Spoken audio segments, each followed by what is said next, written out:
ಗ್ರಾಮ ಆಡಳಿತ ಅಧಿಕಾರಿಗಳ ಎರಡನೇ ದಿನ ಮುಷ್ಕರ, ಸಾರ್ವಜನಿಕರ ಪರದಾಟ, ಕಂಗೆಟ್ಟ ಜನ. ಚಳ್ಳಕೆರೆ ತಾಲೂಕು ಕಚೇರಿ ಮುಂಭಾಗ ಗ್ರಾಮ ಆಡಳಿತ ಅಧಿಕಾರಿಗಳು ಎರಡನೇ ಹಂತದ ಮುಷ್ಕರ ನಡೆಸುತ್ತಿದ್ದು, ಅವರ ಮೂಲಭೂತ ಸೌಲಭ್ಯಗಳು ಇತರೆ ಹಲವಾರು ಬೇಡಿಕೆ ಈಡೇರಿಕೆಗಾಗಿ ಮುಷ್ಕರ ಮಾಡುತ್ತಿದ್ದಾರೆ. ಇದರಿಂದಾಗಿ ಸಾರ್ವಜನಿಕರಿಗೆ ಕಿರಿಕಿರಿ.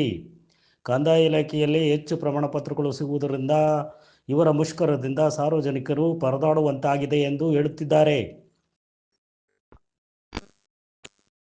ಹಿಂದೆ ಕಪ್ಪು ಬಟ್ಟೆ ಧರಿಸಿ ಕೆಲಸ ನಿರ್ವಹಿಸುತ್ತಿದ್ದರು, ಈಗ ಅದಿಲ್ಲ, ಬರೀ ಮುಷ್ಕರ. ಸಾರ್ವಜನಿಕರ ಗೋಳು ಕೇಳುವವರು ಯಾರು ಎಂದು ಪ್ರಜ್ಞಾವಂತರು ಪ್ರಶ್ನೆ ಮಾಡುತ್ತಿದ್ದಾರೆ.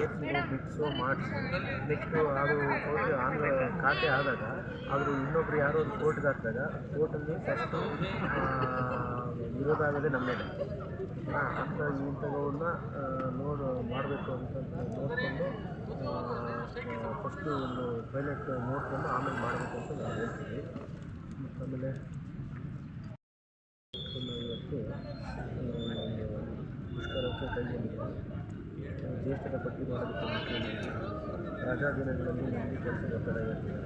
ಸುಮಾರು ನಾವು ಈಗಾಗಲೇ ಒಂದು ಹೆಚ್ಚು ಕಮ್ಮಿ 1 ವರ್ಷ 1.5 ವರ್ಷದಿಂದ ನಾವು ಶನಿವಾರ ಭಾನುವಾರ ಅನ್ನೋದು ಸಮೇತ ನಾವು ಮಾಡಿದ್ವಿ. ಶನಿವಾರ ಭಾನುವಾರ ಬಂತು ಅಂತಂದರೆ ನಮ್ಮ ಮನೆಗೆಲ್ಲ ರಜಾ